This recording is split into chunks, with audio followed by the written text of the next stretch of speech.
Bonjour mes amis, et bienvenue en Pendu dans le Cercle de Lune.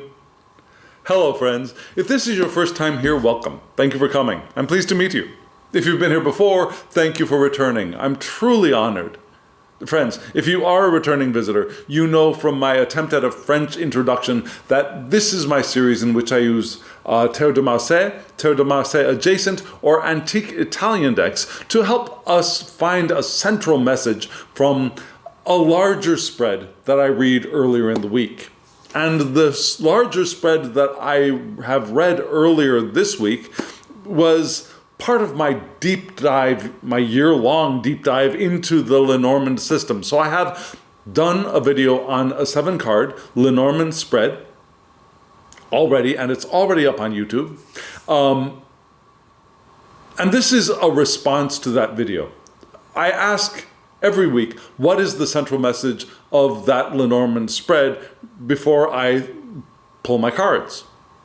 So it really will help you, I believe, if you go and watch that video first, if you have not already. So I will put a card up here for you to click on, hop on over, go watch that video, and then come on back to watch this one. So you know the context from which this spread is being read.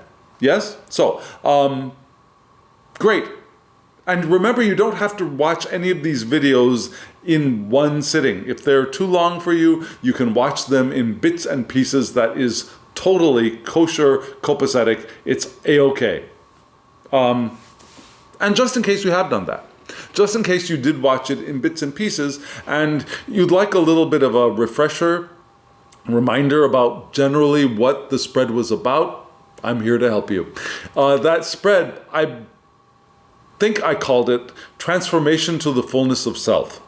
Transformation to the Fullness of Self. You already saw it in the card up above, I believe. And it was a spread that was multi-layered, was moving from our feeling of well-being and abundance into our sense of self. And it was a rocky path to get there, according to the spread. It included perhaps some really focusing, giving more attention to our routines, perhaps doing some journaling. Journaling, I think, was very strongly recommended. Writing letters to self, which to me is like journaling. But yeah, we're on that journey from our feeling of abundance to a feeling of a true sense of who we are in the world, which I think is not exclusive of or to get rid of our feelings of abundance or groundedness, but rather to discover ourselves within that, and to know that abundance and health and well-being are naturally ours when we are embodying the fullness of self. Yes? I think that makes sense, doesn't it? But let's see if that reading, or my interpretation of that reading, is well-founded. This spread that we're going to read now is going to help us either find another layer of meaning, or it will be a repetition of the core ideas of the spread, or it will be a refutation. That's also possible, I think. So we'll see what we get. So, friends, I'm going to show you the spread. I've got the spread already laid out. But before I do, I'd like to thank you. I'd like to thank you for doing all those things that you do, for hitting the thumbs up button, for subscribing to the channel. Those things tell YouTube to show the channel, show the videos to other people. And they're able to find us and join our community. So thank you for helping them find us. Also for commenting. Commenting below helps people, helps YouTube, and helps me know that you're interested. It helps me if by engaging with me, I am happy. You make me happy if you engage with me. So thank you for engaging with me and for sharing your thoughts. I truly appreciate that. So thank you for all of those things. And also remember, at the end of this video, there will be a QR code and a web address for my online tarot shop. If you want to get a reading from me, you can use the QR code, scan that and jump on over, or The address is really easy. It's derekjohnthomas.com. You go over to that web address, you will find my shop. Take a look at what I've got, and if you want to order a reading for yourself, for your friend, for a loved one, for a gift, that would be wonderful. Thank you very much. Okay, so friends, we're going to read the spread. So what am I going to do? I'm going to show you the spread. I will tell you about the decks and what the spread generally is, what you were looking at, and then we will break the spread into its two major component parts and read those parts together. Are you all ready? Yes, friends, here we go. Here's the spread.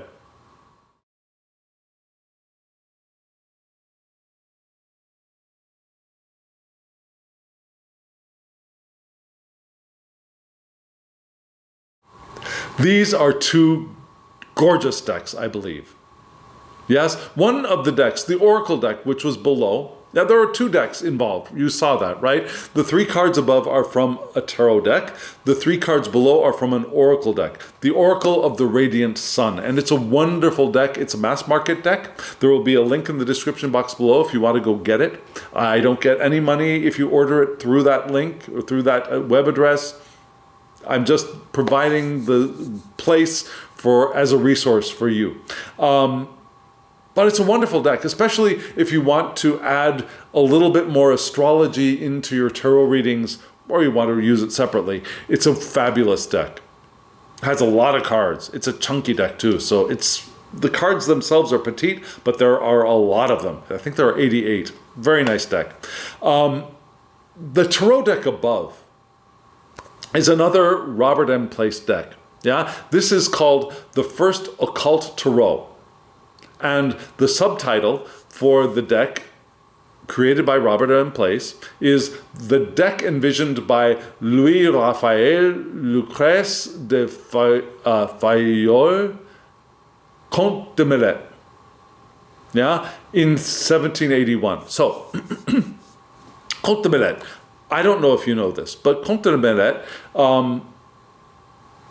wrote an essay in the Monde Primitif, the large, I'd like to call it an encyclopedia, Monde Primitif, on his interpretation of the Tarot, along with Eliphas Levi.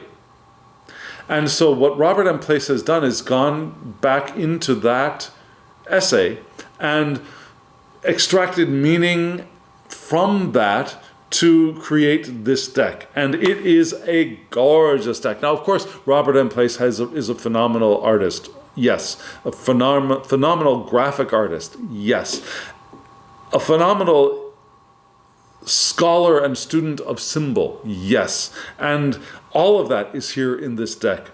So, highly recommend it. So there will be a link in the description box below. This deck is still available at the time of this videotaping. So, go get this deck. It's great. Get all of his decks.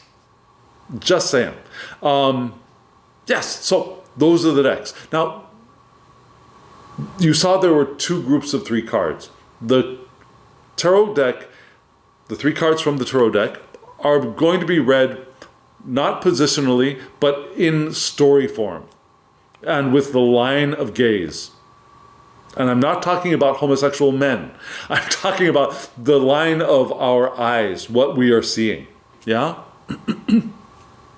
The three cards below from the Oracle deck, I intended for each one of them to modify or to add information to the tarot deck above. Rather than reading those three in a line, we're going to read those as additional information to the tarot deck cards above them. Does that make sense? Okay, friends, so what are we going to do now? We're going to look at the tarot cards first. So I will show you those cards, and then we will read them together. Yes? Here we go, friends. Here they are.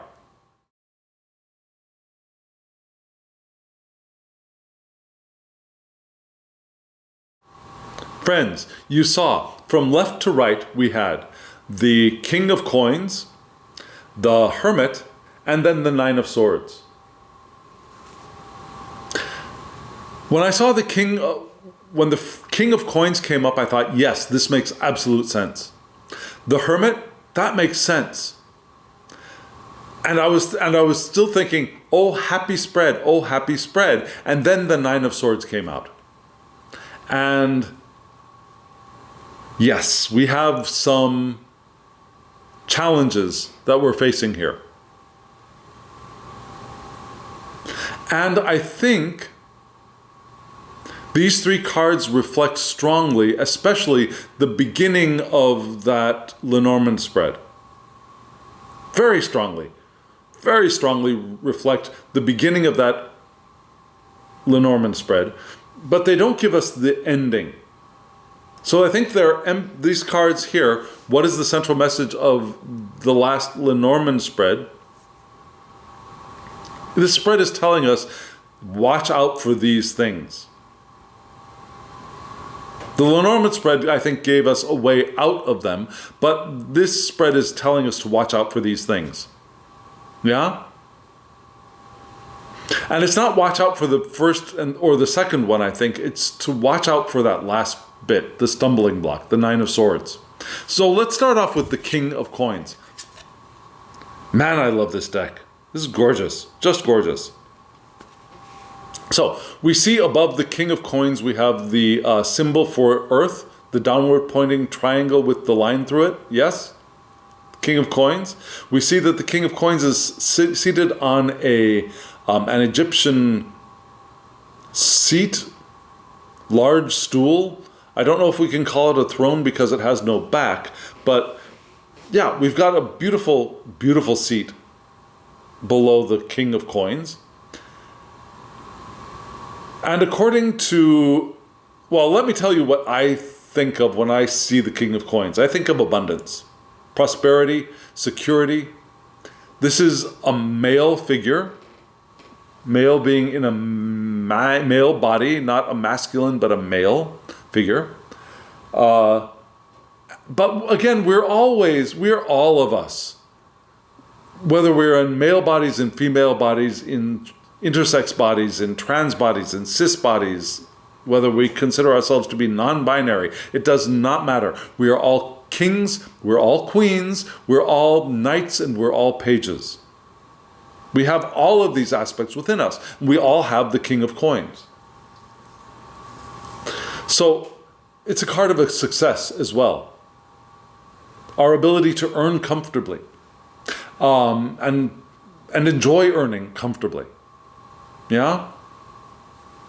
Our confidence and our security is here in this card. We're cautious but optimistic. Yeah, we look for new achievements while maintaining the things that we have done before. This is a wonderful position to be in. We're not rushing ahead, we're not diving into the unknown, but we are moving ahead. We're keeping what we have alive and vibrant as we discover and attempt and plan for new things, and we move forward into creating new things, and we feel comfortable, we enjoy the work that we're doing, we have the abundance, we have the resources, we are successful. Who wouldn't want to be the King of Coins? Now, according to Robert M. Place, he is authoritative and wealthy. He has the ability to get other people to do what he thinks they should do. Robert M. Place also mentions the crown on top of the king here. The pharaoh crown, yeah, is white and red, which are, I should say, the two primary alchemical colors. Now, of course, there's the negredo, there's the citrino, there's the rubio, and the bianco. That might not all be correct Latin, but anyways, there's the white, the black, the green, the yellow, and the red. Not in that order, but the two essential colors, red and white, are the symbols of the red king and the white queen, which we want to marry and join into the hermaphrodite, which produces the philosopher's stone, alchemically. Now, what does that mean? That means that alchemically, symbolically, there's a red, passionate male aspect, and there's a white, pure, cool, receptive, feminine aspect that we want to merge into the hermaphrodite, the one who is not non-binary, but binary in one. Right? It's the united being of male and female. And it's that in the what is that called? In the unity. In the unity of male, female together, we have what we want to become. We have the Philosopher's Stone. We have the potential of enlightenment, of ascension, of all of those wonderful things. Right? Indicated in this, and that's indicated here in the crown, right? It's a wonderful position to be in. And you'll notice that both of the figures, the King of Coins and the Hermit, called the Sage in this deck, we're all looking from left to right. So that's the direction I decided to read these cards. So that's why we started with this card. And then the next card, we move into the Hermit, the Sage. The King of Coins has now gotten up off of his chair and is now moving out into the world. Alone, right? So the Hermit, beautiful Hermit. You notice in this card, the Hermit is followed by a dog. We have a companion, a furry friend. We have someone going with us, perhaps protecting us, perhaps helping, guiding, find the path. Especially because we're in a little bit in the dark. We have a lamp. We're holding our light. But there's a heavenly light above, behind us. It makes me wonder, why isn't that star in front of us? Are we really going in the right direction? I have a feeling we might not be going in the right direction. Just saying. Because the card we end up in is not a happy card. We might not actually be going in the right direction, in the best direction. We're not maybe following the divine light in the sky. We're searching in the dark with our own light, yeah? Which is not bad, but might be leading us astray right now. And yet this is a card of reflection, of detachment, and contemplation. It's a card of isolation, the Hermit, right? Although it's called the Sage in this deck. And so the Hermit Sage could indicate somebody out there in the world who could be our guide, our sage. Or we could be the ones who embody those characteristics. We could be the sage or the guide for other people. Like maybe the Hermit is guiding the dog. We don't know. We could be shedding light upon the future, the path that we're going in. We're going towards an unknown future. We can't see far in the dark. It's a card of humility as well. And careful examination. Where am I going? What is here? Self-examination. Wisdom is discovered here. But wisdom is not always discovered on the most convenient or comfortable path, nor is it always discovered on the right path. Sometimes we discover our wisdom going the wrong way. Crashing into the car as we turn in the wrong direction onto a one-way street and we crash into a car, we gain wisdom. Right? You get the metaphor there? Yes? Maybe we make the wrong turn and we get wisdom out of it.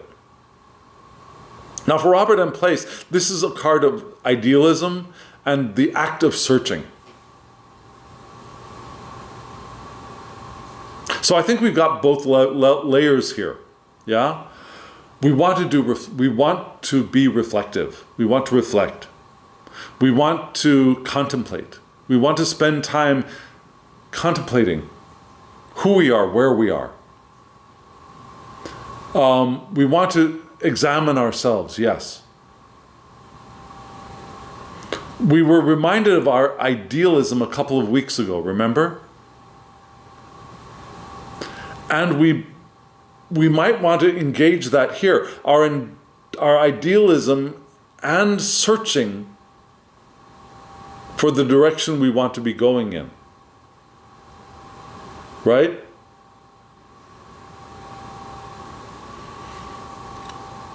And what direction are we going in? We're going in the direction of this Nine of Swords. Not a happy card. Now we see here we have a creature that is supposed to be part, let me check. Okay, part lion, part jackal, and no, part lion, part crocodile, and part hippo. I see the crocodile in the face. Maybe the face is a combination of crocodile and hippo. And the rest of it is just full-on lion, right? So, this is a being of the three main predators in Egypt. The crocodile, the lion, and the hippo. Hippos are, I don't know if you know this, they are attack animals, yeah? Don't want to get close to them. So, we got this card here. The Nine of Swords is what? In the gentlest sense, it's perspective shift, right? It's intellectually letting go of our past beliefs, letting go of our old habits. The breaking of old habits, which is interesting. Because, I don't know if you remember, but in the previous spread, and we had the abundance of the fish and the tree in the Lenormand Spread, which is indicated here, right? We had the cross, which could be indicated here, right? That spiritual journey. But we had the mice. And the mice were pointed towards the whip card, eating away at perhaps routines. And maybe, and I mentioned that we want to be careful of letting go of all routines. But now when I see this card, I think maybe that could be breaking of old, maybe that was what that was talking about, the breaking of old habits. So, some of those old habits we may need to want to let go of, yeah? And this card also can indicate that a light has appeared after a long search. Now remember, this hermit here was wandering with this little light in his hand, but the starry light was behind him. You can't see that. But now here we have that potential of the light being visible now, appearing after this long search. There's the light. This is what I was looking for. It can be the loss of belief. It could be broken ideologies.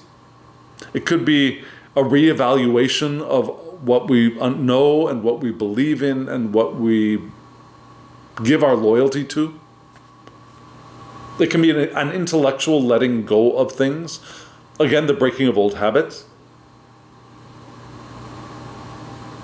According to old concepts also brought into question. We think of, so what have I thought about this up until now? Is that true? Is it right? Is it still true for me? Now, Robert M. Place points towards disaster and ruin for this card.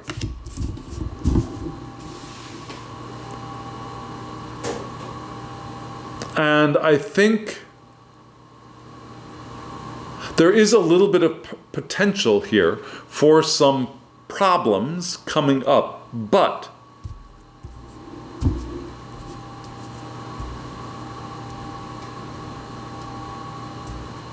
I think I'm reevaluating how I saw that previous spread. I think part of our journey in this week is going to be the breakdown of and the eating away of, and which I thought was negative, but now I think of as being more positive, the eating away of some old habits, of old ways of thinking, of old ways of old beliefs, of changing perspective in order to find the fullness of self. In order to, and also to find space to do the journaling that was indicated in that spread. Yeah? So the Hermit, we are the king of coins. We grab our lantern, we go out into the world to search, to reflect, to find our way, and we don't see the light, but then suddenly, finally, we see the light. And that light is the breakdown of our old beliefs, our old habits, our old constraints, which might feel like disaster. And there might be some potential for some disaster, little catastrophes. But I think it's pointing more towards that, what I said, yeah, breaking down of the old, shifting what we understand, habits that are no longer useful for us, crumbling. Yeah? Interesting. Okay, so friends, we've got 3 oracle cards to look at to help us dive deeper into each one of the tarot cards that we just looked at. So let's look at those 3 oracle cards right now.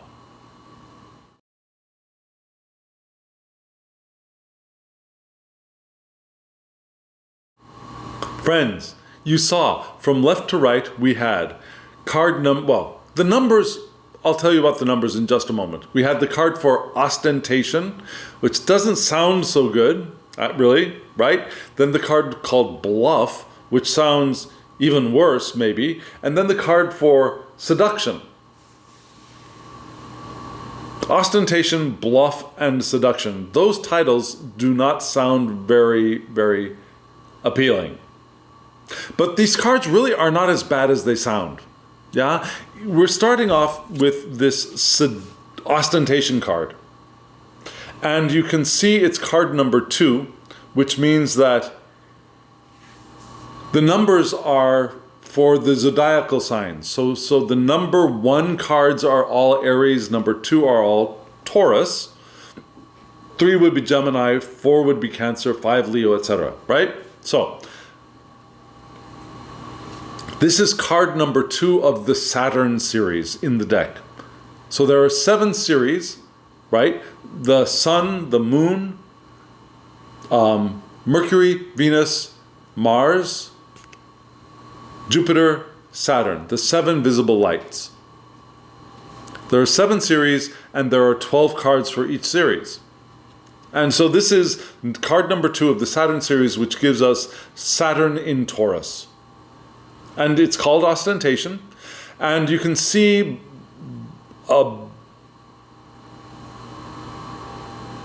below, that's right, you see it below, Venus riding a sea bull, which is the romantic, yeah? And above we see, in kind of a mirror image, we see a rich woman driving a golden chariot with white bulls. So there's a sea bull below, and there are white bulls above, and there are women using them as transportation. I guess ostentatiously. It's a gorgeous card, yeah? Love the the woman holding the orb and the flowers above, right? We see the cherubs around Venus below. Very beautiful card. Now, according to the author of this deck, this is material achievement by our ability to sense the value of things and make them grow. Right? It could also be our concern for money and it might even move into selfishness on the negative side. But it's our concern for money, but it's also our ability to make stuff grow. We see this is valuable, and we put in the work, we foster it, right? It's steady, continuous improvement with duty and responsibilities. Remember those habits that we were talking about. There are some good habits that we want to maintain, I believe. But according to the author, on the negative side of this card, there could be a temptation to scheme or to be impressive, to show off, right? So this is what is modifying the King of Coins. And what a perfect modification, right? The king is able to do all of these things, is able to take the material stuff and sense the value of what he has made and making it grow. The king is concerned with money. The king is able to do steady, continuous work to improve. The king has a sense of duty and a sense of responsibilities. So, as our king who's able to do all of that, we want to be careful that we don't want to be ostentatious. We don't want to show off. We don't want to scheme to get what we want. We want to live full intentional lives that don't require scheming and tricking other people, right? We don't want to be selfish either. And our concern for the money might be what is perhaps leading us, placing stones that we could trip on our path. Yeah? And what is the next card? The next card is called Bluff, and it's card number 3, which means it's Gemini, right? In the Jupiter series. So we've got Jupiter in Gemini. And what we see here is the Minoan goddess with axes that are shaped like butterflies. And you notice that there are 2 hands down there at the bottom, which indicate sleight of hand according to the creator of the deck. Sleight of hand. We see both the front and the back of a hand, but for that, the creator, that's also, distraction. Look at this while this hand is doing something else behind, right? Whoa, I just lost the card. Okay, well, I'm not going to stop the video. We're just going to plow ahead. So what is that ostentation card? What is that card telling us? And remember, that card is modifying this journey we're on. Not ostentation, bluff. Well, okay, so as we wander in the dark as the sage, we don't want to fall off of a bluff to our doom, right? But the bluff card is keeping the mind active. Jupiter and Gemini, we want to keep our minds active and informed. Mental development is important. Yes, with the Hermit, that makes perfect sense, right? Jupiter and Gemini people are talented. Yeah, they are self-taught people. They learn from experience and they teach themselves the things that they want to know. Like this guy going off into the world for to search for knowledge, to discern, to learn, to examine the world and self. Yeah, so a self-taught person will learn more, will improve, will get smarter by doing what? By boosting their experiences, perhaps by travel. We might, and we see the Hermit traveling. It could be literally traveling to new places, but it could also be a spiritual journey, a mental journey. But travel will help. Social relationships will help. We want to relax our mental tension as well. A tense mind is not going to be open to new ideas. So we want to relax our minds so that we're able to absorb the experiences we're having and then learn from them by reflecting on them as the Hermit, the sage. We want to throw ourselves into the unfamiliar and use our wits to get that new experience. And we might want to impress others with our knowledge, which echoes that idea that maybe we are the sage and the guide for other people. But first we got to go out and do the learning part, right? We throw ourselves into the unknown. We get experiences. We travel. We encounter new things and we teach ourselves. And we reflect on what we have taught ourselves. And that brings wisdom. Into what? Into the card of seduction. And so this is card 12, which means it's the last zodiacal sign in the zodiacal calendar, which is Pisces.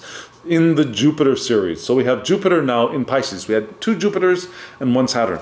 Interesting things, right? So Saturn, remember, Saturn is the daddy god, and Jupiter is the sun, one of the sun gods, not sun like the sun in the sky, but daughter sun, right? And Jupiter is the one who kills Saturn and has eaten a bunch of his brothers and sisters to extract the brothers and sisters and become the king of the gods.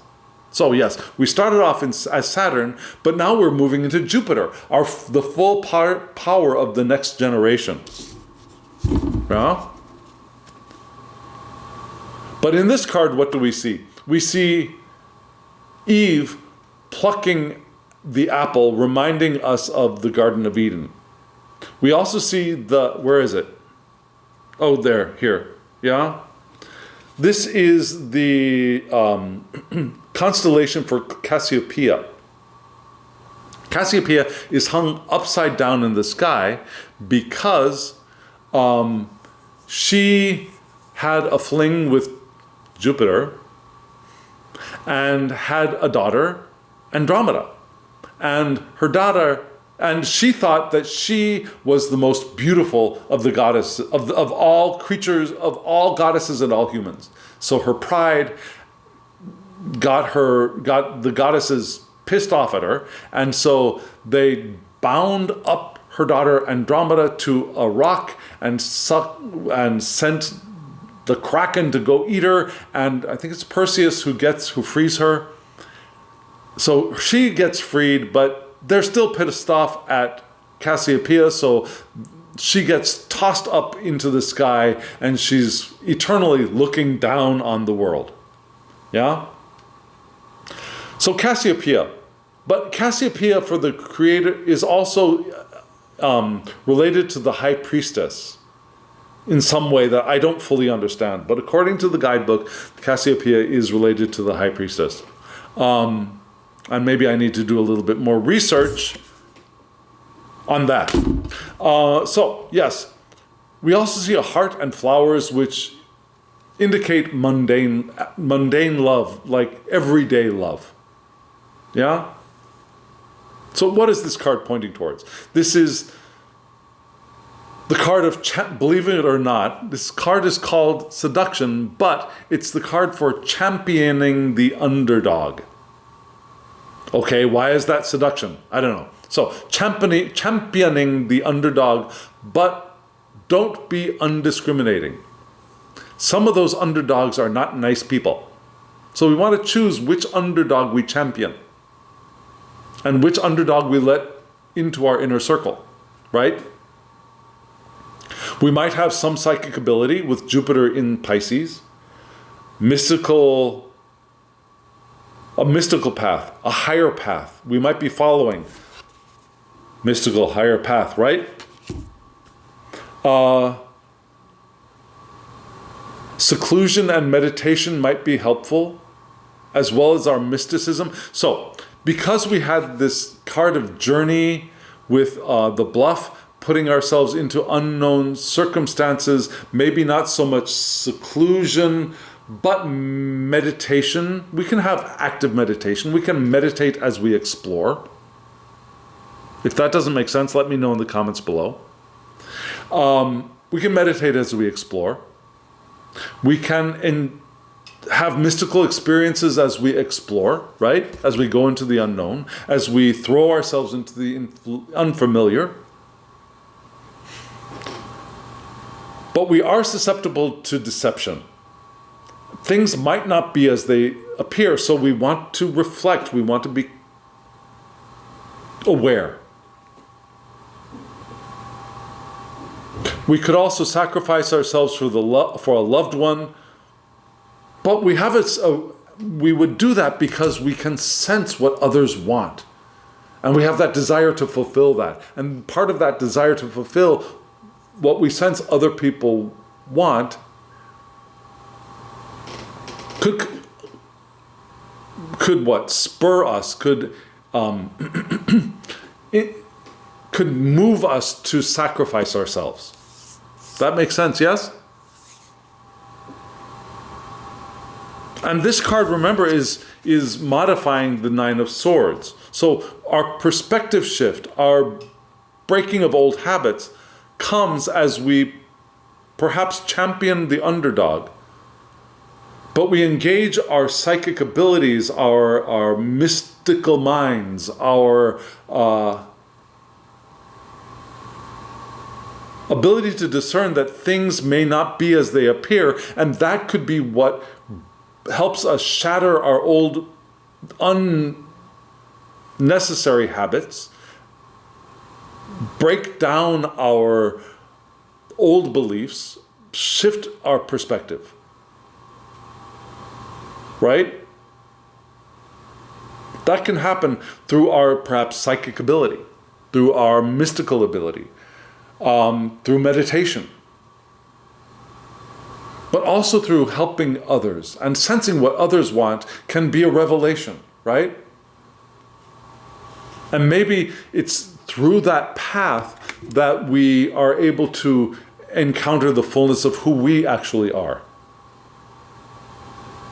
Which is what that previous spread for this week was all about, I think, right? I haven't really landed on a title for this spread, but that makes sense, doesn't it? And you could see how these oracle cards are modifying the three cards above of our abundance, prosperity, but also our ability to work and create, to add value, to be steady and continuous. And then we go out into the world as the sage, not isolated necessarily, but we go out into the world, the bluff, we throw ourselves into the unknown to expand our knowledge, to increase our understanding, to do it in a humble way, in a self-reflective way, but to gain more experience. And then that next card that shifts our perspectives, right? Our perspective. Our old habits break, partly by going out and experiencing the unknown, and so some habits would probably necessarily fall away. But we also are able to shatter the ones that are restrictive on us. And we engage our meditation, we engage our mysticism to get that new perspective. I think this extracts I think it extracts a clearer message from that spread. And I think if you go back and watch that original Lenormand spread, you will see that I was about to move in this direction, but I pulled myself back. But this spread really points to, yes, that is what that spread was all about. Does that make sense to you? Can you see that? If it does make sense to you, let me know in the comments below. If it does not make sense to you, let me know in the comments below. Tell me where you think my mind is twisted or I'm messing with you. I'm not messing with you. I'm not messing with you. But where you think I've twisted the message or what I've missed. Yeah? Let me know what you think. Okay, friends? Thank you. Thank you for being here on this journey. And remember, in just a moment, my web shop will be appearing. So if you want to go check out my web shop, there's a QR code and there's an address. Go take a look. And friends, now, as always, I wish you love, joy, well-being, and pure awareness. Thank you.